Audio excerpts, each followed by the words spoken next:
Di abad 18, tempe telah menjadi makanan yang hanya dikonsumsi oleh kerajaan. Berbeda dengan sekarang, tempe telah menjadi makanan yang mudah ditemui. Saat ini, hampir semua kalangan dapat mencoba makanan yang satu ini. Tapi pernahkah terbesit dalam pikiran kalian? Bagaimana bisa tempe dapat sangat mudah dijumpai? Bagaimana dengan rantai pasok tempe yang terjadi di negara kita?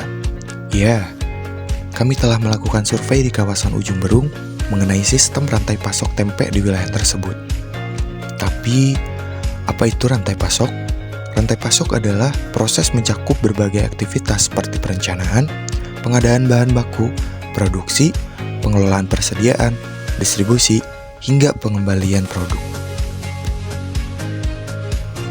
Kacang kedelai sebagai bahan baku pembuatan tempe diproduksi di Amerika Serikat. Kualitasnya yang cocok menjadi alasan pengrajin tempe lebih memilih kedelai impor dibanding kedelai lokal. Mereka beralasan kedelai impor dapat mengembang sesuai harapan mereka, hal yang tidak mereka temukan ketika menggunakan kacang kedelai lokal.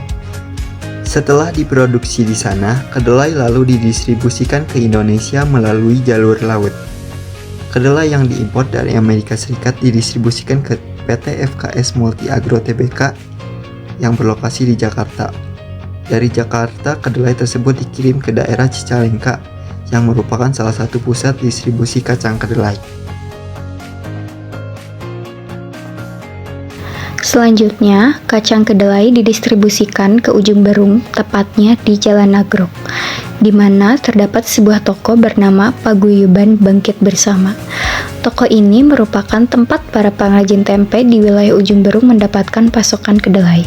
Menurut pemilik toko, Pak Sumarlo, usaha ini telah beroperasi selama lebih dari 12 tahun dan didukung oleh 2 orang tenaga kerja. Sejak awal berdirinya, cara pemasaran yang dilakukan Pak Marlo adalah melalui metode mulut ke mulut.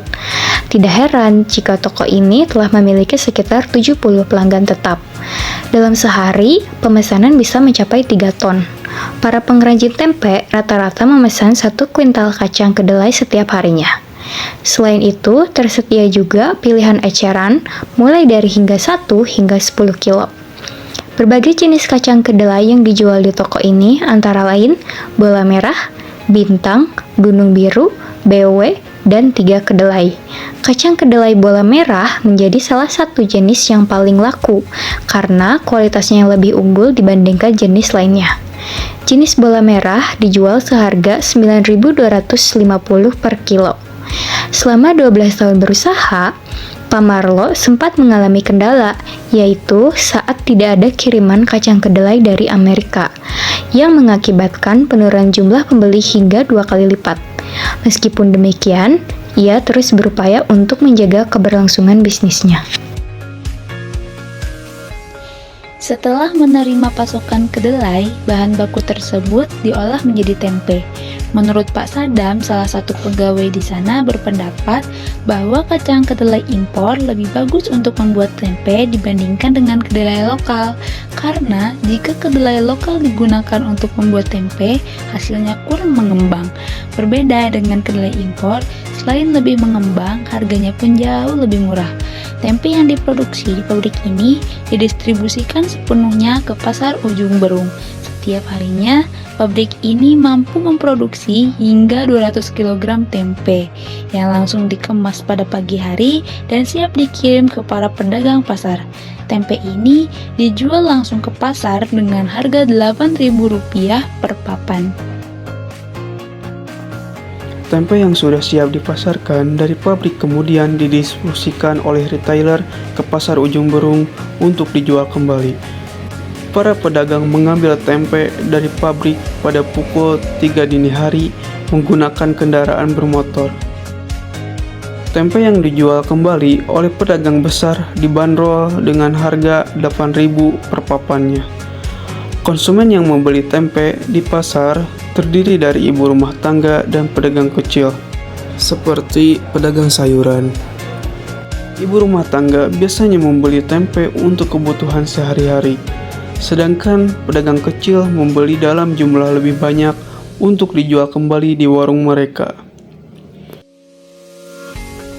tempe yang sudah dibeli dari pasar Ujung Berung kemudian dijual kembali oleh pedagang eceran dengan skala lebih kecil. Biasanya tempe yang bermula satu papan dibagi menjadi dua bagian sama rata. Hal ini dilakukan karena minimnya para konsumen membeli dalam jumlah satu papan. Umumnya, para pedagang kecil ini menjual setengah potong tempe senilai Rp5.000. Setelah tempe dibeli di pasar atau warung sayur, produk ini siap diolah. Misalnya dengan digoreng sebelum dikonsumsi.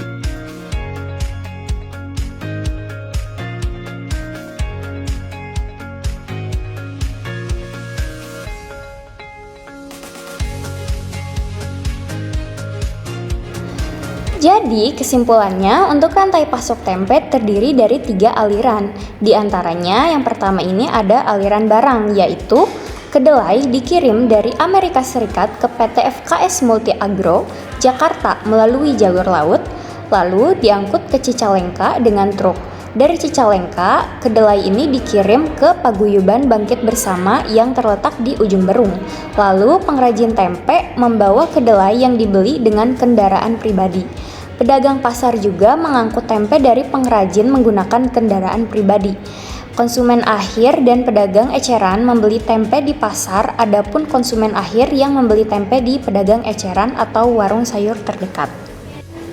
Nah, yang kedua, untuk aliran uangnya, pertama, PT FKS Multi Agro Jakarta mengeluarkan uang untuk membeli persediaan kacang kedelai dari Amerika Serikat, dan Amerika Serikat mendapatkan uang dari hasil penjualan kedelainya. Lalu, PT FKS Multi Agro Jakarta mendapatkan uang hasil penjualan kacang kedelai ke Dede Kedelai di Cicalengka. Dede Kedelai Cicalengka mendapatkan uang hasil dari penjualan kacang kedelai ke Paguyuban Bangkit Bersama sebanyak 3 ton dalam sehari.